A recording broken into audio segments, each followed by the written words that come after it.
Hi everybody, I'm Hayden Crawford and thanks so much for watching my next video on numerologist.com. As a wellness intuitive and soul purpose expert, I'm absolutely passionate about all different forms of vibrational remedies, and the reason being is they help you to rediscover your true soul purpose and get right back on track. But here's 10 things that you didn't know about flower essences. Number 1 is that they're not perfumes or oils. Now, some people think that they should have a fragrance like essential oils, but it's not what they're all about. Now, each unique flower essence carries its own healing vibration and the wisdom of the flower that the remedy uses. So if you're attracted to a particular flower, there's a deep subconscious reason for that, and it's because you need the energy of that flower at this particular moment in your life, so it can really help with those challenges. Number 2 is that they're an ancient healing practice. The Aborigines used flower essences some 50,000 years ago to not only heal themselves, their tribe, but the earth as well. Now, the ancient Egyptians also used flower essences, and they were used during times of pagan ritual.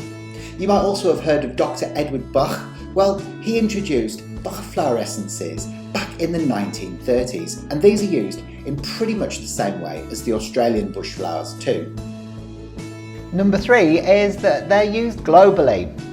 Now, the Australian bush flowers are known to be the most psychically clear of all the flower essences, and that's because Australia is such an ancient civilization and the flowers have grown in relative isolation compared to the rest of the world. Each flower deals with a different mental, emotional or physical ailment, so they're really powerful and very, very potent.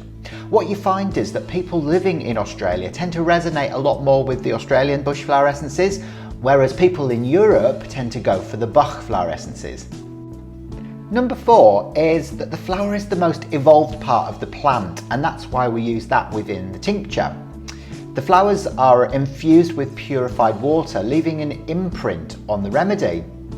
We then preserve it with either brandy or vegetable glycerin, but some people use vinegar as well. Number 5 is that it's environmentally sustained.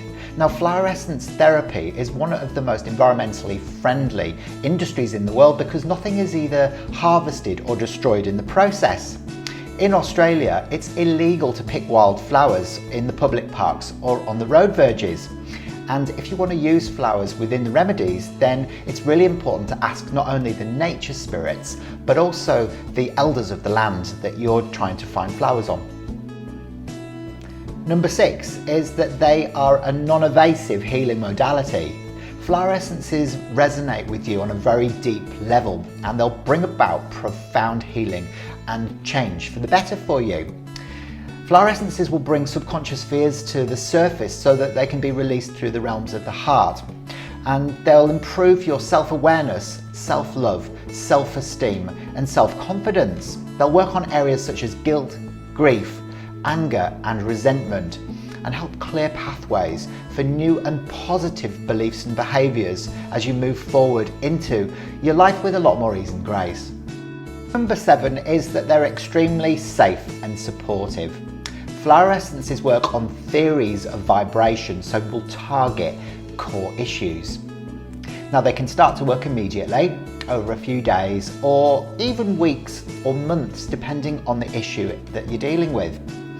Children as young as 6 months old can use them, they're completely safe for them, and also pets love them too.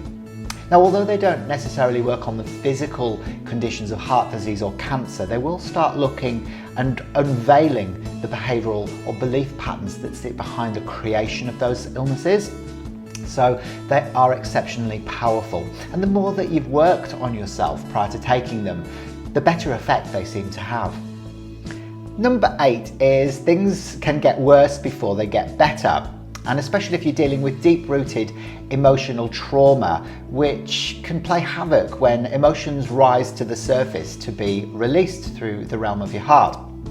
I notice that a lot with my clients. They're experiencing grief, loss of a loved one. I work with the Sturt Desert Pea for things like that, and it can cause floods of tears for the first few days. Number 9 is that the flowers communicate through the Doctrine of Signatures. So to be able to fully understand what each flower is there to help you with, it's really important to translate the language of the flower.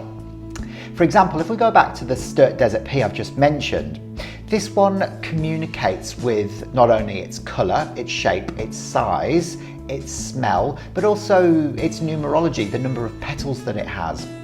The Sturt Desert Pea is there to help people release grief. And if you look at the language of the flower, you can see it's got some purple tear ducts, big tear ducts there, full of tears ready to be released. The red symbolises survival, and it almost like it's got little legs running away. Help, help, oh, I need to cry.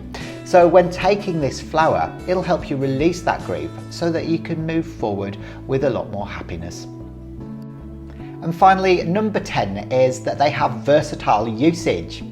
I tend to take flower essences twice a day, first thing in the morning and last thing at night when my brain waves are in alpha state. I put them underneath my tongue and then just hold them there for a second and say an affirmation. So if I'm taking one for self-love, for example, I will affirm, I love and accept myself just as I am, and then I will take 7 drops underneath the tongue and then enjoy them that way. But you can also use flower essences in sprays, in spray form, so things like an auric mist, you just spray that around you.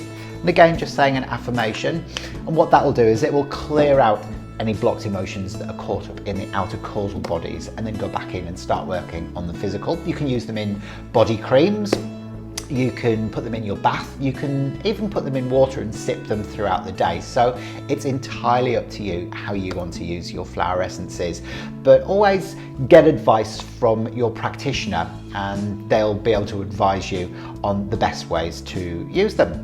Anyway, that's enough from me today. I'll be back next week with some more top 10 tips from Hayden, so I'll see you very soon. Bye for now.